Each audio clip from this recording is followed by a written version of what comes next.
it's a plugin that doesn't get a lot of love, and I think it's awesome. So really quickly, I want to show you something. So I'm going to put a J37 in on this mix bus. So let's say that I wanted to get some harmonic distortion and some tape squishiness on this mix, which it turns out I don't. But I'm going to put this in. This isn't the plugin I'm saying doesn't get the love. This gets lots of love because it's a great plugin.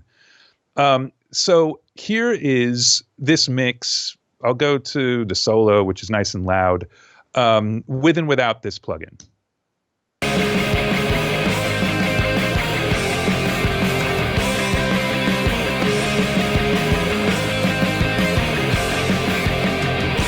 Okay, you can hear it's pushing mid-range. It's really making some sparkle happen way up top, and there's a little bit of sub happening.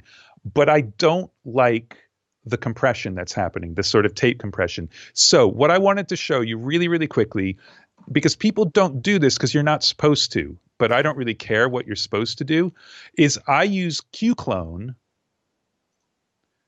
to capture non-EQ plugins, because obviously tape machines have EQ built in. There's pre and post pre-emphasis. The tape does stuff. There's a head bump. So there's obviously lots of EQ going. And you'd say, well, yeah, but it's more of a dynamic thing and there's compression going on too. And it's like, yeah, I know. I don't want the compression. I only want the EQ curve. So if you don't know Q-Clone, basically it transmits a tone and receives its own tone. So you've got to set it up on something that looks like it's just nothing but feedback. So this is an aux track that's going out to bus 63 and back in bus 63. So this is feedback central. If I take this plugin out, it just squeals because it's feedback. And then I've got the J37 with the exact same settings, or are they the same? I don't even know. So I'm going to copy the settings and I'm going to come down to this J37 and I'm going to paste them. Okay, it was different. And now this is actually running the EQ curve of that plugin. And then down here, I've got the Q-Clone, regular Q-Clone. And you can say capture. That's the EQ curve of the J37, the way it's being set up right now. And you can see it change if I open this up. And I change tape speed, totally different, right? Change tape formulation. Q-Clone's behind your head right now, by the way. Oh, sorry, man. So here's, yeah, you got to see this because it's cool. So if I change tape formulation, a totally different EQ curve, right? Yeah.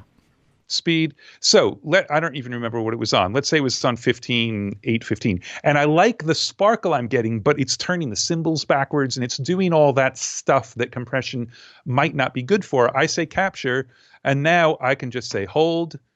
I can get rid of this guy. And now I can open up this Q-Clone.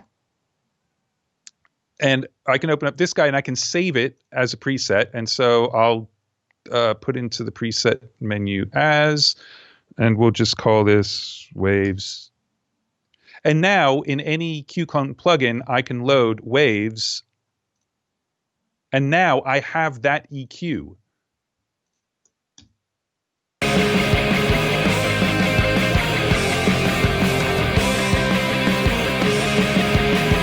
So it's all of that high-end grain and all of the low-end bump right here.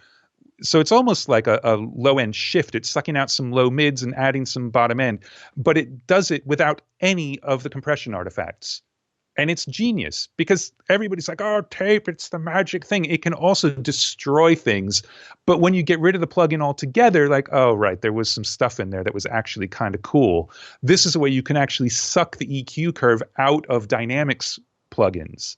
And it's awesome. And it works for hardware too. So Q-Clone doesn't get enough juice. No, it really doesn't. And by the way, Fritz, if you're still here, Fritz, we just answered your question as well, which is about saturation and distortion and things. Q-Clone is one of those plugins that I think you're right, Andrew. It's like so many of these really, really classic plugins that created this company sometimes get lost in the fray of the newer ones that have been released.